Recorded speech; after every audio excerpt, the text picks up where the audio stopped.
Hey gamers, you asked for it and we listened. I'm Steve Nash. And I'm Felicia Manzanati, and here's our review of Thunderstone. Love that song so much. AC/DC. You've been thunderstruck! Thunderstruck!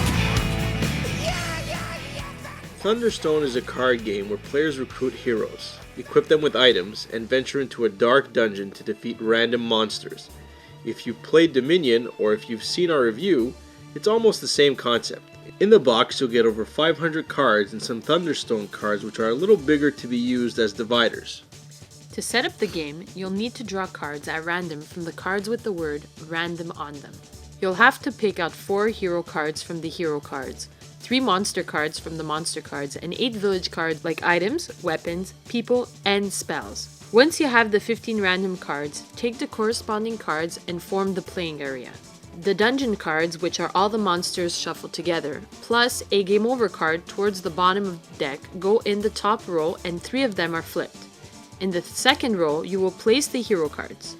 These cards are not shuffled but instead are in order of their level, from level 1, 2, and then 3. The third and fourth row will contain the village items, people, weapons, and more. And finally, the bottom row is always the same. This row contains the basic cards, and these cards are in every game. These cards are the dagger, the militia, the rations, and the torch. The last decks to be placed are the XP cards and the disease cards. These go to the side. Each player gets a starting deck of 6 militia, 2 daggers, 2 iron rations, and 2 torches. Each player shuffles these cards and places it in front of them and draws 6 cards. The game can now begin. Each player can do one of 3 actions on his turn. He can either go to the village and hire heroes, buy items and weapons, or he can enter the dungeon and try to fight one of the 3 monsters there. Or he can rest, which makes him destroy one of his cards in his hand and draw another 6. If you choose to go to the village, you can level up your heroes using XP gained from killing monsters. Once that's done, you reveal your hand to show the other players how much money you have. With this money, you can buy 1 card from the cards that are showing in the village. If you buy a card, it will go into your discard pile along with your hand and draw 6 new cards from your deck. If you can't draw any more cards, shuffle your discarded pile and make a new deck to draw from. So you can see how buying cards will make your deck stronger. Let me explain the stats of a hero. The purple number is the strength of the hero. Some weapons are heavy, and if he is not strong enough, he can't wield it in the battlefield. The yellow number is how much light the hero produces. Some have light, others don't. I will explain light power later. The bottom purple number is how much XP it costs to get the hero card, and the middle number is how much it costs to hire him. The text area explains what type of attack it has and some special effects.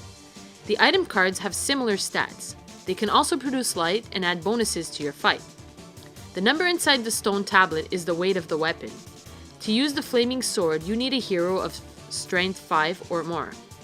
The monster cards have a gold value, so when you defeat them, they are added to your deck and can be used as money. Some of them also have a reward symbol, which means they can be used in battle as well. Their HP value is the top purple number, and a blue number to show his victory point value. The dungeon always has 3 monsters, and these 3 monsters have ranks.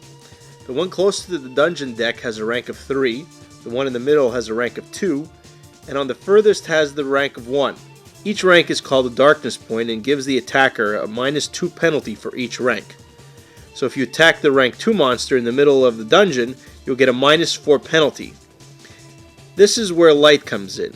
If you have a torch, which gives you 1 light, and you're going in the dungeon with a wizard, which also gives you 1 light, then those 2 light points remove the 2 light points from the monster you are fighting. Think of it as the deeper you go into the dungeon, the stronger they are.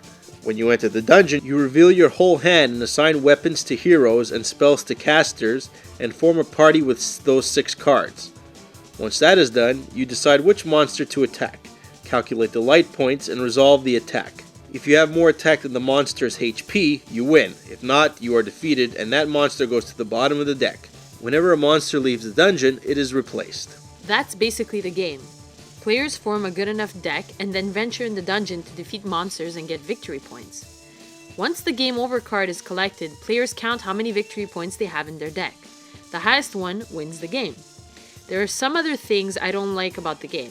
First of all, there is a lack of interaction between players. It feels like playing solitaire but in a group. The second thing I don't like is the stats on the cards. They have no symbol and are just colored circles, and most of them are purple. This gets confusing for new players. Not to mention that the XP value is in red and that the HP value is in purple. I think that red should always be associated with hit points. It's still a pretty fun game, and if you like Dominion, then you might like this one as well. I'm giving it a 7 on 10. Yeah, I agree with what you said about the layout of the cards. The stats are messed up and confusing, and almost all the numbers are in purple. I like the fact that the game is different every time, and that each player gets a summary card. But again, just like in Dominion, there will be some cards that no one will ever buy. I like Arcana a little more than this game. It has more player interaction. I'm giving Thunderstone a 7.5 on 10.